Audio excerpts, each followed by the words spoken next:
जम्मू कश्मीर इंतजामिया daily wages के लिए आने वाले दिनों के अंदर इसी तरीके से एक पॉलिसी बना सकती है जैसा लद्दाख के अंदर एडमिनिस्ट्रेटिव पार्ट पर एक बड़ा फैसला लिया गया है। और ये फैसला ये है कि तमाम जो DRWs हैं, जो डेली रेटेड वर्कर्स हैं, जो DRWs हैं या डेली वेजर्स हैं, अलग अलग जुमरों में इनको जो पर डे सैलरीज मिलती हैं उस हिसाब से इनको, और कई सालों तक काम करने के बावजूद भी एक तो नौकरी पक्की नहीं होती, मुस्तकिल पॉलिसी जिसे हम कहते हैं, रेगुलराइजेशन का कोई प्रोसेस नहीं था, उसके लिए एक बड़ा कदम है। और ये क्लियर मैसेज है जम्मू कश्मीर एडमिनिस्ट्रेशन को कि आप भी इसी तर्ज पर कीजिएगा। लद्दाख के अंदर डेली वेजर्स के लिए क्या किया गया है कि डायरेक्शंस दी गई हैं अलग अलग डिपार्टमेंट्स की जो एडमिनिस्ट्रेटिव सेक्रेटरीज हैं, इंतजामी सेक्रेटरीज जिनको कहते हैं, उनको एक ऑर्डर निकाला गया है। उस ऑर्डर में क्लियर कहा गया कि उन तमाम लोगों की जिनके कम से कम 7 साल सर्विसेज पूरी हुई हैं, पहले तो उन पर खुसूसन तवज्जो दी जानी चाहिए कि उन लोगों को परमानेंट किया जाए तरजीह बुनियादों पर, और डिपार्टमेंट पहले डिटेल्स दे, हायर अथॉरिटी के सामने तफसीलात रखे कि आपके पास कितने लोग काम कर रहे हैं, कितने सालों से काम कर रहे हैं, वो डिटेल्स हमारे सामने लाइए। दूसरी बात यह कि 31 मार्च 1994 से पहले, यानी तकरीबन आप पीछे चले जाएंगे तो 28 साल जिनकी मुद्दत पूरी हो चुकी है डिपार्टमेंट्स के साथ खिदमत अंजाम दे रहे हैं, उनको एडमिनिस्ट्रेटिव सेक्रेटरीज से कहा गया है कि फौरी तौर पर इन तमाम लोगों की डिटेल्स आप हमारे सामने रखिएगा। और जो रेगुलराइजेशन का प्रोसेस, जिसको ऑलरेडी क्लियरेंस दिया जा चुका है, 2015 में एक कमेटी फ्रेम की गई थी, तब जम्मू कश्मीर, अभी जो अलग अलग 2 यूटीज हैं, लद्दाख और जम्मू कश्मीर, एक स्टेट हुआ करती थी, उस वक्त कहा गया उस कमेटी की तरफ से कि किस बुनियाद पर इन लोगों को पक्का किया जाना चाहिए। तो डेली वेजर्स के लिए एक बड़ी अनाउंसमेंट ये लद्दाख के अंदर हुई है, और जराया ये बताते हैं कि जम्मू कश्मीर भी इसी तर्ज पर काम करने वाला है। आने वाले दिनों में लेफ्टिनेंट गवर्नर मनोज सिन्हा जो मुस्तकिली का इनका ऑर्डर है, यानी जिन लोगों को कम से कम 7 साल मुख्तलिफ डिपार्टमेंट्स में हुए हैं, जो हमारे जराये बताते हैं, एक तो वो, दूसरा 31 मार्च 1994 से पहले जो लद्दाख के अंदर काम करने वाले लोग हैं, उसी तर्ज पर जम्मू कश्मीर के अंदर भी किया जा सकता है, क्योंकि जो ऑर्डर है DRWs, जो डेली रेटेड वर्कर्स हैं, और वर्क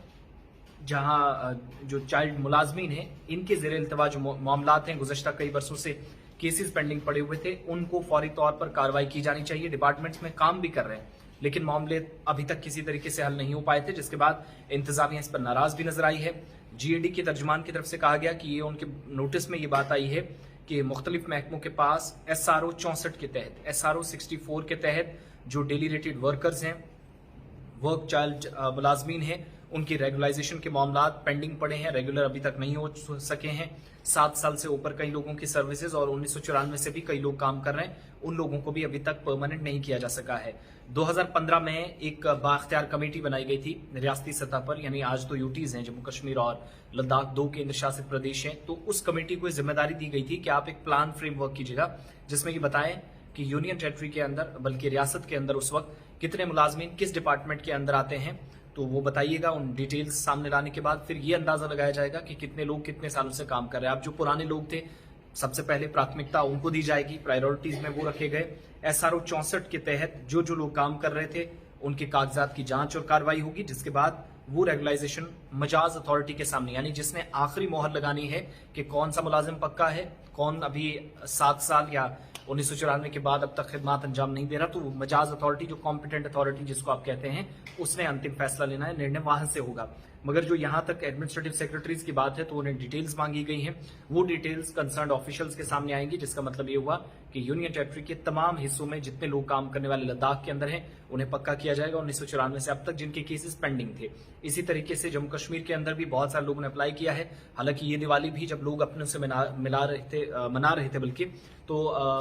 जो जल शक्ति डिपार्टमेंट के लोग हैं वो तब भी सड़कों पर थे, यानी दिवाली को भी एक ब्लैक डे के तौर पर उन्होंने मनाया। तो शायद इससे बड़ा कहीं ना कहीं नेगेटिव मैसेज या इम्पैक्ट एडमिनिस्ट्रेटिव पार्ट पर नहीं देखा गया होगा, या एक तरह से नेग्लिजेंसी, जिसका नतीजा यह है कि मुलाजमीन सड़कों पर है। लेकिन परमानेंट करने के लिए आहिस्ता आहिस्ता पेशरफ्त हो रही है। इधर जम्मू के अंदर भी सूबाई इंतजामिया जो है वो जल शक्ति डिपार्टमेंट के जो नुमाइंदे हैं उनके साथ, बाकी डेली वेजर्स के साथ, एस्टेट डिपार्टमेंट्स के नुमाइंदों के साथ लगातार राब्ते में है, एक मीटिंग्स करके ये पॉजिटिव रेस्पॉन्स सामने आ रहे हैं। और लद्दाख के अंदर ये बड़ा फैसला कि SRO 64 के तहत जो लोग हैं, एडमिनिस्ट्रेटिव सेक्रेटरी से डिटेल मांगी गई है, पुराने सारे के सारे केसेस जल्दी से निपटाकर उन लोगों को पक्का करने और सैलरीज में इजाफा करने की बात कही गई। अब लद्दाख की तर्ज पर जम्मू कश्मीर के अंदर हमारे इंतजामी जराये बताते हैं कि आने वाले दिनों में इसी पैटर्न पर काम होगा। कम से कम 7-8 साल जिनकी मुद्दत पूरी हुई है, एक तो उन पर गौर किया जाएगा जो जराये बता रहे हैं। दूसरा, 1994 के बाद अब तक सर्विसेज दे रहे थे, पक्के नहीं हो सके, फाइलें दफ्तरों में धूल चाट रही हैं, तो उसके लिए भी एक बड़ा कदम आने वाले कुछ दिनों के अंदर लिया जाएगा।